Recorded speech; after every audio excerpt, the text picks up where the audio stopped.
Hello everyone, my name's Iman. Welcome back to my YouTube channel. Today we're going to be covering chemical kinetics, and in this chapter, we're going to discuss the following objectives. The first objective is titled Chemical Kinetics. Here, we're going to introduce reaction mechanisms. We're going to begin to understand how molecular interactions and collisions lead to chemical reactions. And then we're also going to learn about the various factors that influence how fast chemical reactions occur. Then the second objective is titled Reaction Rates. Here we're going to understand the concept of reaction rate and how it is measured. We're going to learn how to experimentally determine the relationship between the concentration of reactants and the rate of the reaction. And then we're going to explore the different orders of reactions and their implications on the reaction rate. Then, in our last and final objective, we're going to cover integrated rate laws and half-lives. Let's go ahead and get started. Chemical kinetics, this is the branch of chemistry that is concerned with understanding the rates of chemical reactions. It involves understanding the mechanisms by which reactions occur, the factors that influence these rates, the energy transferred during reactions, and how different variables contribute to the rate of a reaction. Now, to begin to understand this, we're going to discuss a topic, a concept that doesn't actually fall under the realm of chemical kinetics. Instead, it falls under the realm of thermodynamics, but it's going to be really important for us to understand nevertheless. This topic is Gibbs free energy, and while we will cover it in detail in chapter 7 when we cover thermochemistry, I do want to define it early on here today. Gibbs free energy is a measure of the amount of energy available to do work in a chemical system. Gibbs free energy is a thermodynamic quantity that combines enthalpy and entropy to predict whether a reaction will occur under constant temperature and pressure. And it has the following equation. Delta G, the change in Gibbs energy, is equal to the change in enthalpy minus temperature multiplied by the change in entropy. Both of these are concepts we're going to discuss later. But the important thing from this reaction to understand is that reactions can be classified as spontaneous or non-spontaneous based on the change in Gibbs free energy. Therefore, the change in Gibbs free energy determines whether or not a reaction will occur by itself without outside assistance. Now, if delta G is negative, then the reaction is spontaneous. It will proceed without outside assistance. But if delta G is positive, then the reaction is non-spontaneous.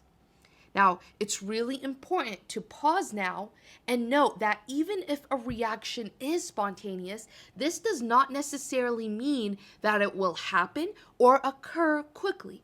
In fact, nearly every biochemical reaction that enables life to exist, while perhaps spontaneous, proceeds so slowly that without the aid of enzymes and other catalysts, measurable reaction progress might not actually occur over the course of an average human lifetime.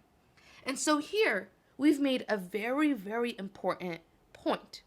Just because a reaction is spontaneous or not, has no implications about how fast or slow the reaction is actually going to proceed with. All right, so in other words, saying that a reaction is spontaneous is not the same thing as saying that a reaction will proceed quickly.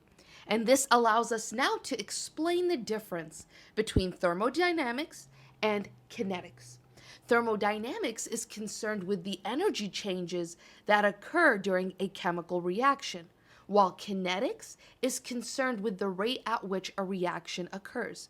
So in other words, thermodynamics deals with whether a reaction will occur or not, while kinetics deals with how quickly that reaction will occur. And so while thermodynamics can tell us whether a reaction is energetically favorable, it cannot tell us anything about the rate at which the reaction will occur. So this is going to help us then transition to the main point of this chapter, which is kinetics. Kinetics is the study of the rates at which chemical reactions occur and the factors that affect these rates. To begin to understand kinetics, let's also talk about reaction mechanisms. And let's start with an example. Let's say that you have reactant A2 and reactant B, and you have 2 moles of reactant B. They react together, A2 plus 2B, to give you product AB, and you get 2 moles of this product. This balanced chemical equation, it provides a macroscopic view of the overall reaction, but it does not detail the step-by-step process by which these reactants actually transform into products. Balanced reactions, all right, and equations are useful for determining things like stoichiometry, limiting and excess reactants, theoretical yields, like we've discussed in the previous chapters. However, they rarely provide an accurate representation of the actual steps that are involved in the chemical process going from reactants to products. Many reactions actually proceed through multiple steps known as the reaction mechanism.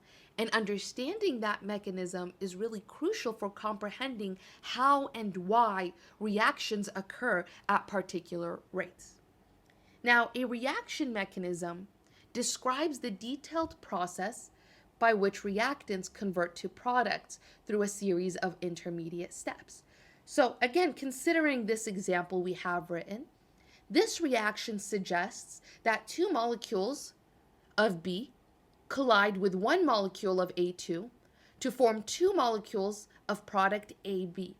However, it's more realistic to assume that this reaction actually proceeds through a couple of elementary steps rather than a single event. So for instance, the mechanism for that reaction might actually involve 2 steps, where step 1 has A2 plus 1 mole of B reacting together to form A2B, and then A2B plus another mole of molecule B react together to finally form our product, 2 molecules or moles of AB. You'll also notice that one step is labeled slow and the second step is labeled fast. So here, the first step is slower and thus determines the overall rate of the reaction. This slower step has a name. This is known as the rate determining step because it limits how fast the reaction can proceed. Now, something else you notice is there is this molecule A2B. This is an intermediate. Intermediates are species that are formed during the reaction, but they do not appear in the overall balanced equation. So they're produced in one step and then consumed in another, and their presence, while not listed in the reaction step, in the reaction equation, is still really important and crucial for understanding the reaction mechanism. So two important points to be made here is rate determining step. That's the slowest step in a reaction mechanism that controls the overall reaction rate. And intermediates. These are important. These are species that appear in the reaction mechanism, but not in the overall balanced equation. They still play a really important role in the stepwise progression of the reaction. Now, with that, when we describe chemical reactions, it's really essential to understand not only the macroscopic equation, but also the microscopic interactions that occur at the molecular level. So what we're going to do is, again, consider our reaction. A2 plus 2B give us 2AB. While the balanced chemical equation provides an overall picture, we need to know what the actual interactions between A2 and B are that produce AB. And there's various theories that explain these atomic level events. One crucial theory is the collision theory of chemical kinetics. For a reaction to occur, molecules must collide with each other. The collision theory states that the rate of a reaction is proportional to the number of collisions per second between the reacting molecules. However, not all collisions result in a chemical reaction. An effective collision, one that leads to the formation of products, has to satisfy 2 conditions. What are they? The first condition is correct orientation.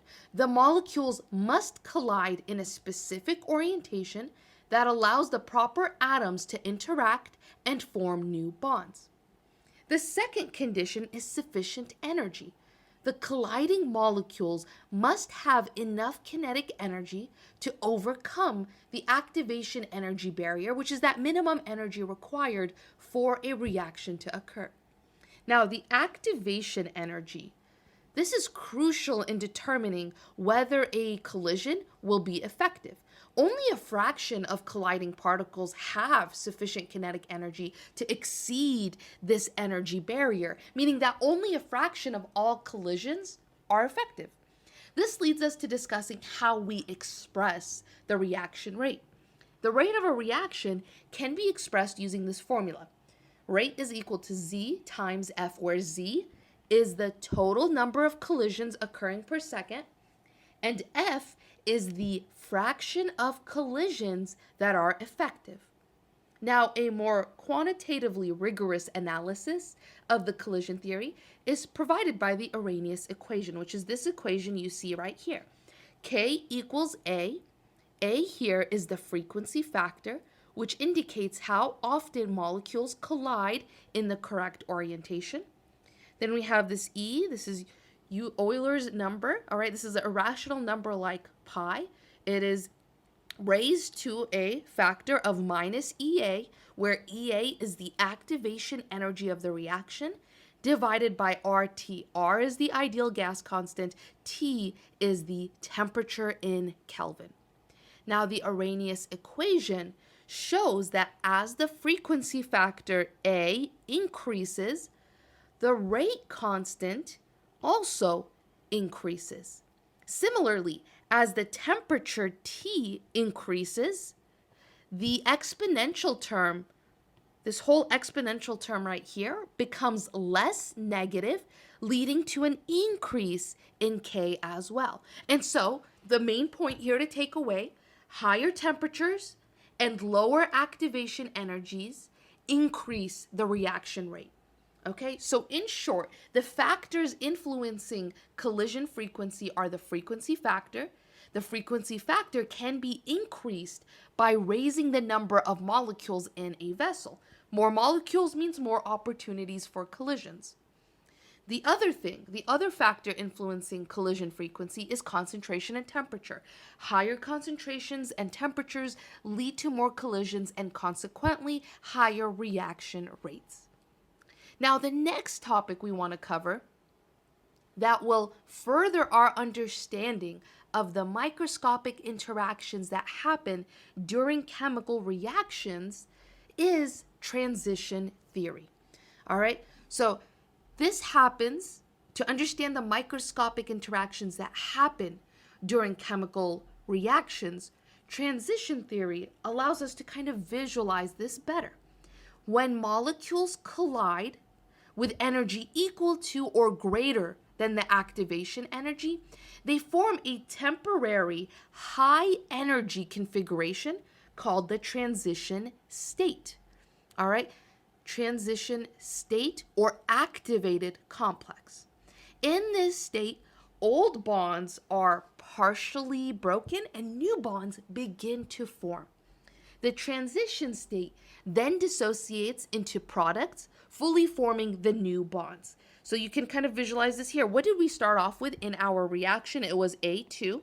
There's A2 plus 2 molecules of B. All right, here's our 2 molecules of B. And then they form 2AB products. And so in our transition theory, what's happening when molecules collide with energy that's equal to or greater than that activation energy, they form temporary high energy configurations like the one that you see right here. This is a transition state. There's the breaking of some bonds, the formation of new bonds, and this happens right before we form our final products. The transition state is represented at the peak of the energy barrier between reactants and products. And the energy required to form the transition state from the reactants is that activation energy. So far, we've talked about collision theory and we've talked about factors influencing collision frequency, like frequency factor, temperature, and concentration. Some of that is summarized here in this diagram. We've also talked about transition theory, and we discussed this high energy configuration called the transition state or activated complex.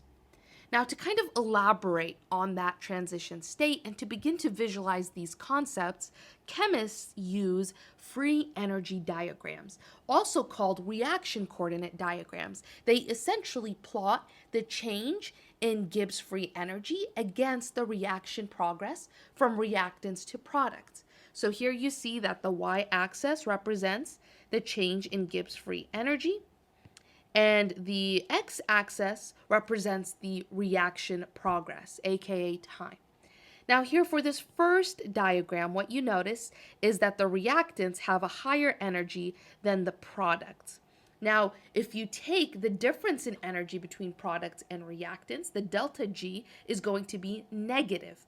Therefore, that means that this reaction is spontaneous. We discussed this earlier. A negative delta G means that the reaction is spontaneous. So if you were looking at this energy diagram and you note that the reactants have a higher energy than the products, then the delta G here is going to be negative and this reaction is spontaneous. This also means that energy is released. Now, to note also here, this highest point, this is the transition state. It represents the highest energy level, indicating the activation energy barrier. You also see that for this second diagram. Now, what you notice here is that's different is that the reactants actually have lower energy than the products. And so the delta G, the difference between the products and reactants, that delta G is going to be positive. And that means that this reaction is not spontaneous.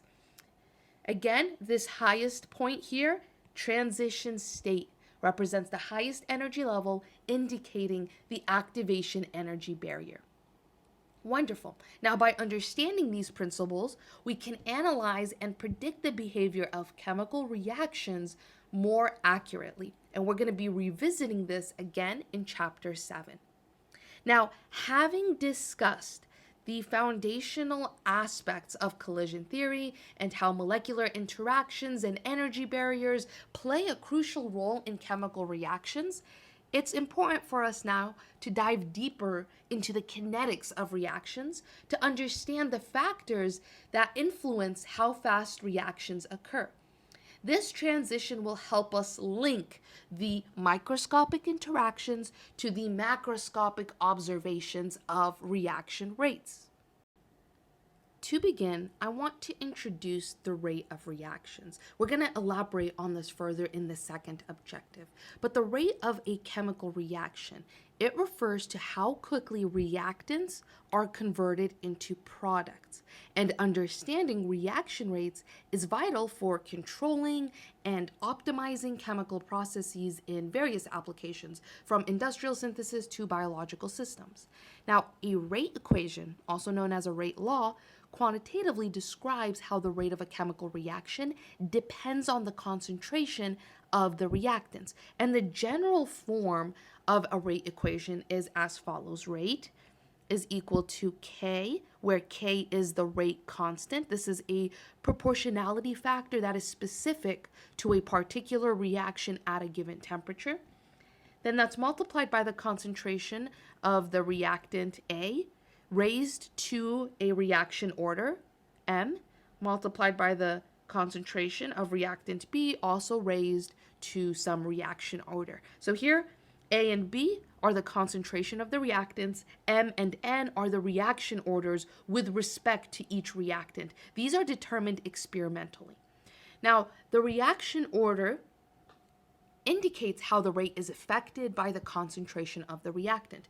More on this later, because what we want to discuss next is, well, what are the factors that influence reaction rates? Several factors can influence the rate constant K and consequently the overall reaction rate. These include activation energy, temperature, steric factors, reactant concentrations, and the presence of catalysts. So let's talk about each point one by one. Let's start with activation energy. So let's write this down, activation energy. The activation energy is the minimum amount of energy required for a chemical reaction to occur. Reactant molecules must collide with sufficient energy to overcome this barrier. The higher the activation energy, the slower the reaction rate, because fewer molecules are going to have enough energy to react. On the other hand, a lower activation energy results in a faster reaction rate because more molecules can surpass the energy barrier. The next point is temperature. The rate of most reactions increase with temperature. Temperature is a measure of the average kinetic energy of particles. As temperature rises, the kinetic energy of molecules increases, leading to more frequent and more energetic collisions. Now, this increases the proportion of reactants with enough energy to surpass the activation energy, thereby increasing the reaction rate. Now, it's often said that raising the temperature by about 10 degrees Celsius approximately doubles the reaction rate, although this is a generalization, okay? And it may not apply to all reactions. There's also the important note that extremely high temperatures, they can denature things like catalysts and enzymes, and that might significantly decrease the reaction rate. Then we also want to talk about steric considerations. All right, steric considerations are really important.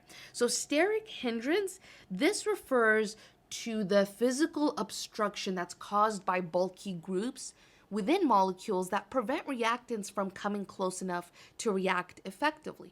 Large substituents can block the reactive sites of molecules, making collisions less effective and slowing the reaction rate. Thus, reactions involving smaller, less hindered molecules generally proceed faster than those with really larger, more hindered reactants. Another important point is concentration, reactant concentration. The rate of a reaction is generally proportional to the concentration of reactants. Higher concentrations mean more molecules are available to collide, leading to an increased number of effective collisions per unit of time. This relationship holds true for all reactions except zero order reactions. We're going to talk about that here shortly. Zero order reactions, the rate is independent of the concentration of reactants. But for all other kinds of reactions, this relationship holds true. The last point that we want to talk about are catalysts. So catalysts are substances that increase the reaction rate without actually being consumed in the reaction. They work by lowering the activation energy, either by providing an alternative reaction pathway or by stabilizing the transition state. Now, catalysts, they may interact with reactants also to increase collision frequency, to potentially change the orientation of reactants, to make collisions more effective, to donate electron density, or to reduce intramolecular bonding. Enzymes, this is a type of biological catalyst, they play a crucial role in speeding up biochemical reactions. Now, with that, we've completed objective 1, and we can move into objective 2. In this section, we want to explore the concept of reaction rates in more detail. And to do that, we want to take a step back and really define the word rate. Rate is a change in some quantity over some unit of time. And specifically here, we're interested in the rate of reaction.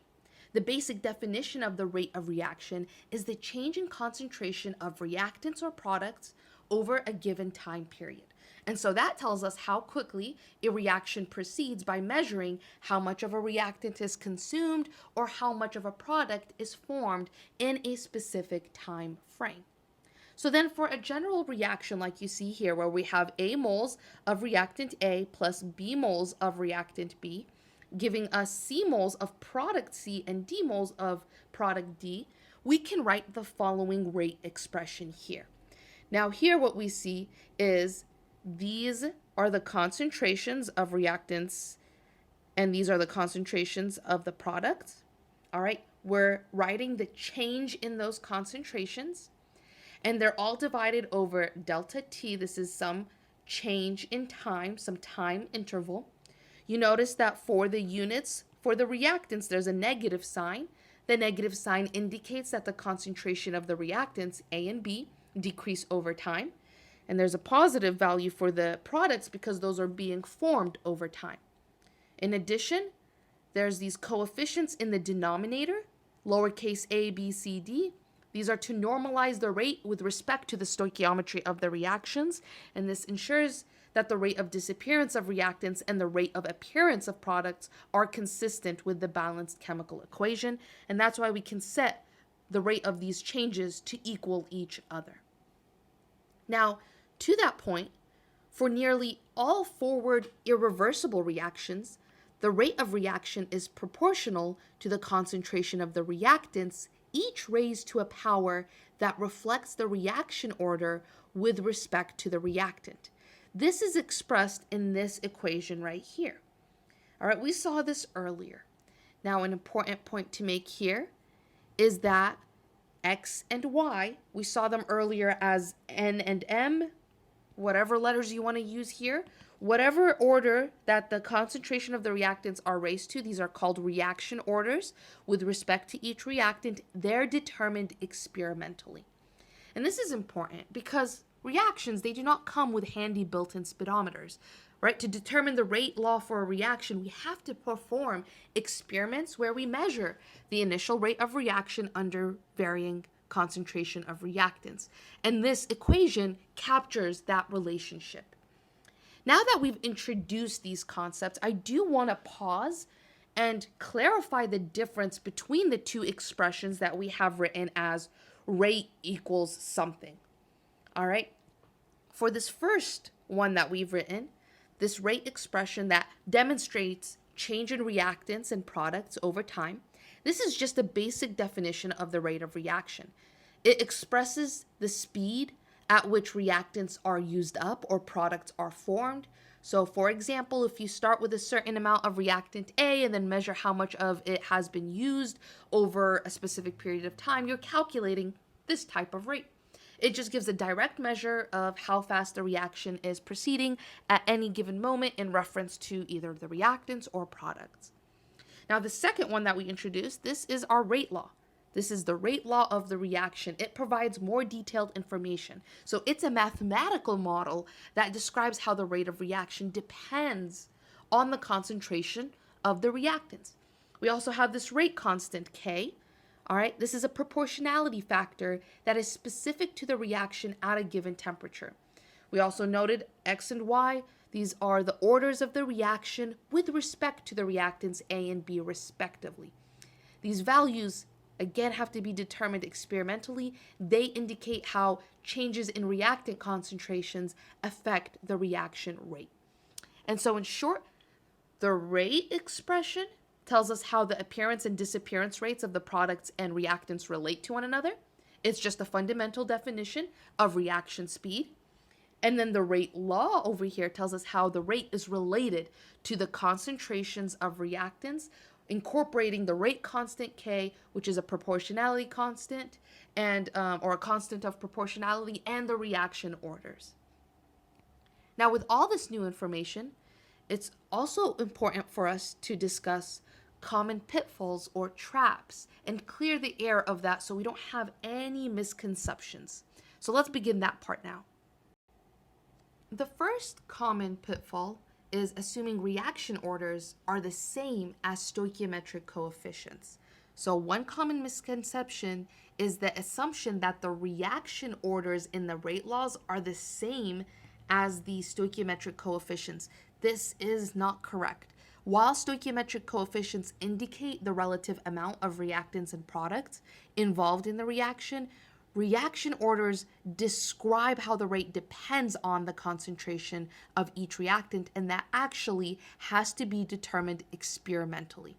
All right, so for example, in a reaction that says 2A plus B gives us C, the rate law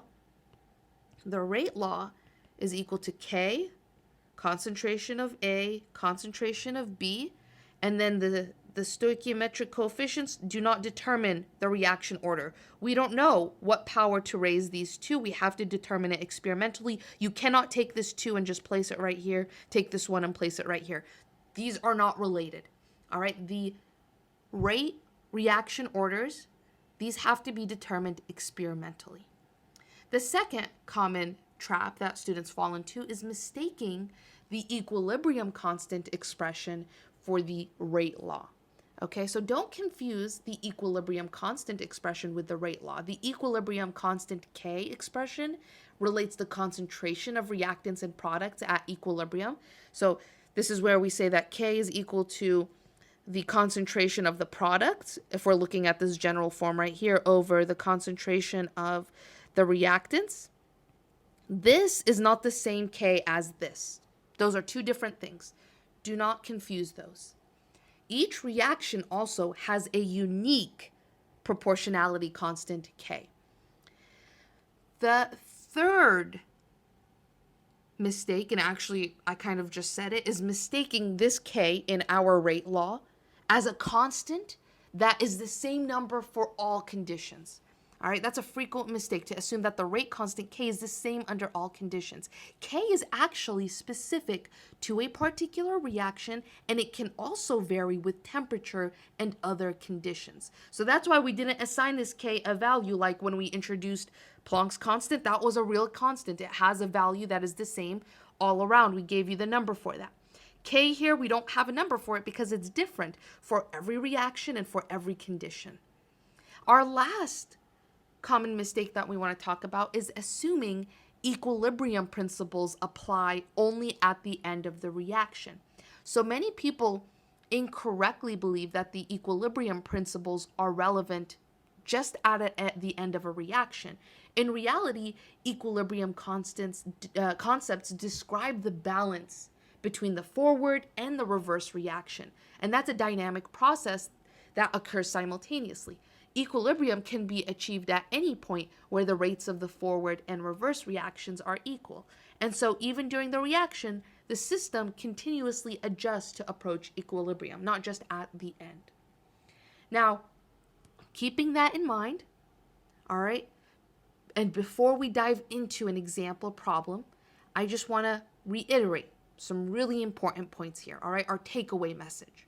The values of K, X, and Y in the rate law equation, those are all determined experimentally for a given reaction at a given temperature.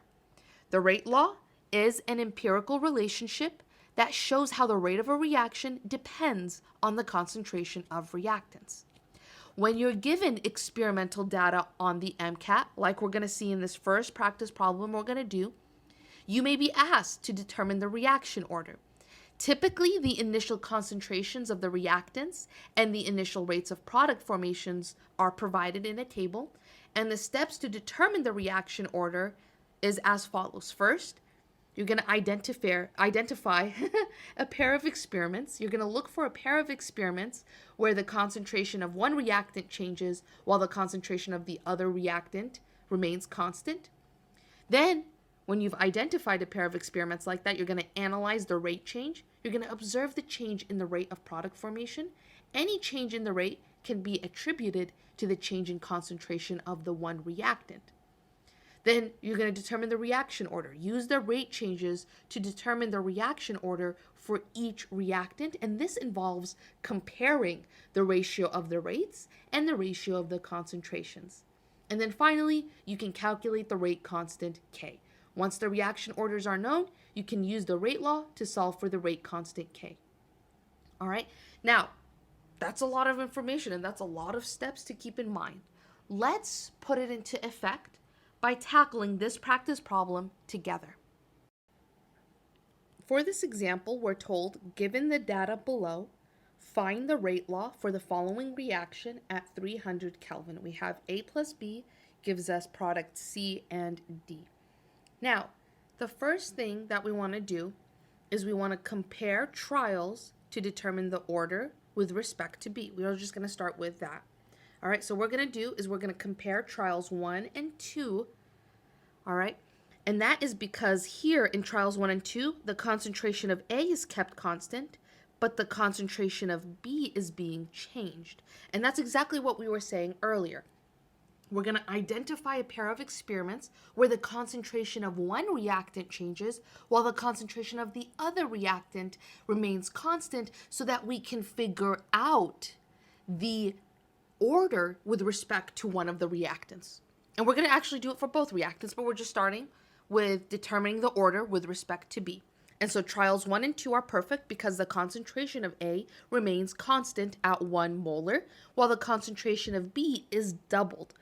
All right, it's doubled. Now, the rate increases. These are the rates right here. I should have written the title. This is the rate for this concentrations. All right, rate initial in units of molars per second. So what we see here is that for the concentrations of reactant B, it doubles. The rate quadruples. All right, the rate increases from 2 to about 8.1, and that is about a quadruple increase, right? Going from 2 to 8 is about times 4. Now, this approximate factor of 4 suggests that when the concentration of B is doubled, the rate increases by a factor of 4. This indicates a second order dependence on B because you have concentration of B in the second trial over the concentration of B in that first trial raised to some factor is going to be equal to 2 to some factor equal to 4. All right? This approximate factor of 4 suggests that when the concentration of B is doubled, the rate increases by a factor of 4, and that indicates a second order dependence on B. So y is equal to 2. So when we write our rate equation, our concentration of B is going to be raised to a factor of 2 to indicate that there is a second order dependence. Now we could do the same thing for A. So I'm going to erase this. We just figured out the order with respect to B. Let's do it with respect to A. In order to do that, we're actually going to compare trials 2 and 3, because in trials 2 and 3, our concentration of B is the same, but our concentration of A changes. It doubles. Now, when it doubles, what happens to the rate? The rate also doubles. Okay, so this is interesting. The rate increases from 8.1 to 15.9. So this is approximately going from 8 to 16. That's twice as much. All right, so we calculate the ratio to be times 2. Now, this approximate factor of 2 suggests that when the concentration of A is doubled, the rate doubles. This indicates a first order dependence on A, so we can set it up similarly, right? If we're writing a ratio of the concentration of A in trial 3 and the concentration of A in trial 2, and we're trying to figure out what that reaction order is, well, we note that when the reaction concentration doubles, going from trial 2 to trial 3, our rate also doubles.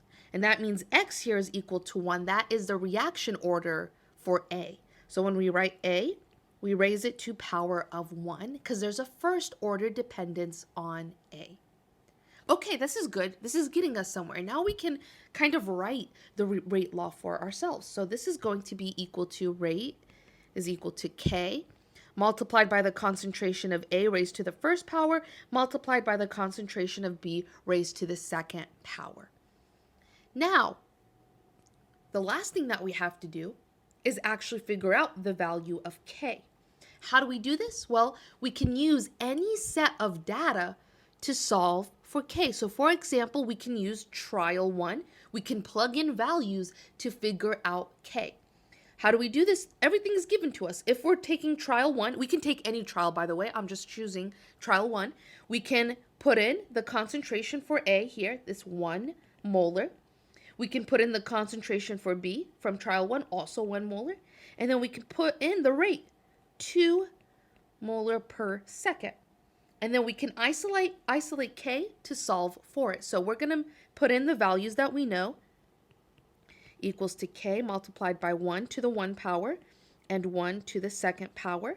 This gives us 2 molar per second is equal to K multiplied by 1 squared, which is just 1, multiplied by 1 to the 1 power is just 1. So we just have 1 over here on this side. All right, and we could get rid of the units here just to make this calculation easier. We just have 2 equals k multiplied by 1. We can isolate k by dividing both sides by 1. K equals 2, and the units here is going to be molar minus 2 multiplied by seconds inverse. And there we have it. We figured it out. We figured out the rate law for the following reaction. Now with that, we can move into discussing reaction orders. We classify chemical reactions as zero order, first order, second order, higher order, or mixed order on the basis of kinetics. So we're going to continue to consider our generic reaction of A moles of reactant A plus B moles of reactant B give us C moles of product C and D moles of product D for this discussion. So let's talk about it, starting off with zero order reactions. A zero order reaction is one in which the rate of formation of the product is independent of the concentration of the reactants. So this means that changes in the concentration of A and B, they do not affect the reaction rate.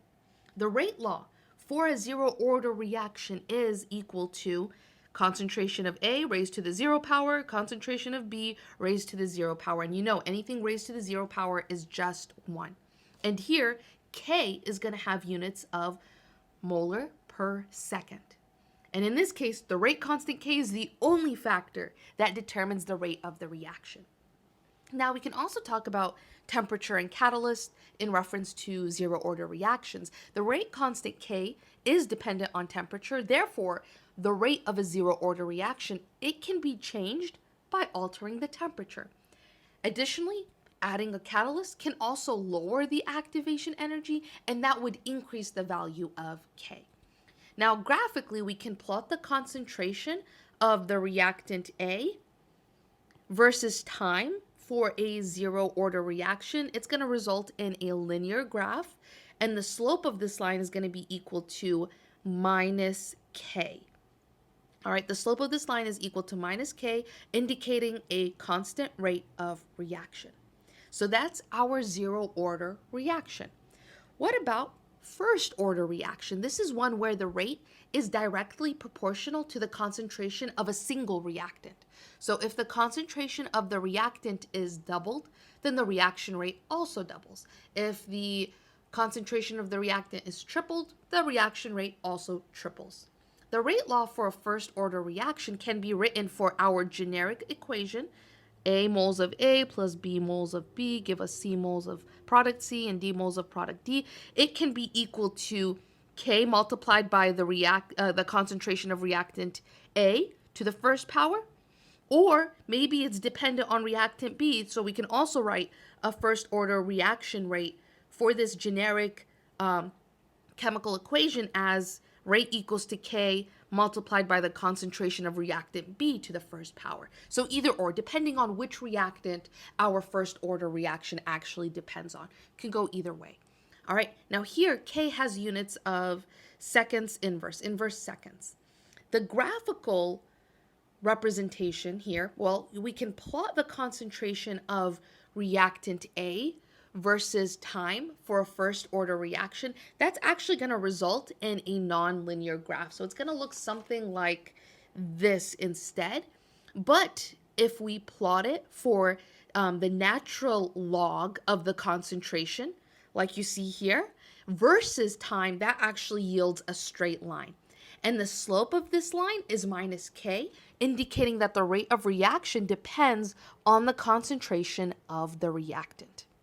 Okay, so that's zero order and first order. What about second order? A second order reaction has a rate that is proportional to either the concentration of two reactants or the square of the concentration of a single reactant. So again, based off of our generic chemical equation here, if we were trying to write the rate law for a second order reaction for this particular chemical reaction, it can be one of three things. The rate can be equal to K multiplied by the concentration of A to the first power and concentration of B to the first power.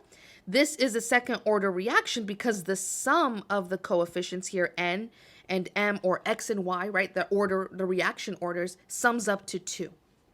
Or the rate can be equal to K multiplied by the concentration of A to the second power. That would be a second order reaction. Or the rate can be equal to K multiplied by the concentration of reactant B to the second power. Because we have two reactants, a second order reaction might just depend on one raised to the second power, or it can depend on both where each are raised to just the power of 1. And we can sum up the reaction orders to equal to, that would still be a second order reaction. Now, K here has a units of inverse molar, inverse seconds. A second order rate law. This often suggests that a physical collision between two reactant molecules is necessary for the reaction to occur, especially if the rate law is first order with respect to each reactant. Now, as for graphical representation, we can plot the concentration of the reactant A versus time. For a second order reaction, this is going to result also in a non-linear graph. However, if we were to plot instead the inverse of the concentration, so 1 over concentration versus time, that's going to yield a straight line. The slope of this line is equal to K, indicating that the rate of reaction is dependent on the concentration of the reactant. Now, in our next objective, we're going to go over integrated rate laws and half-lives, but that's for another video. So we're going to stop the lecture here for now. I hope this was helpful. Please let me know if you have any questions, comments, concerns. Leave them down below. Other than that, good luck, happy studying, and have a beautiful, beautiful day.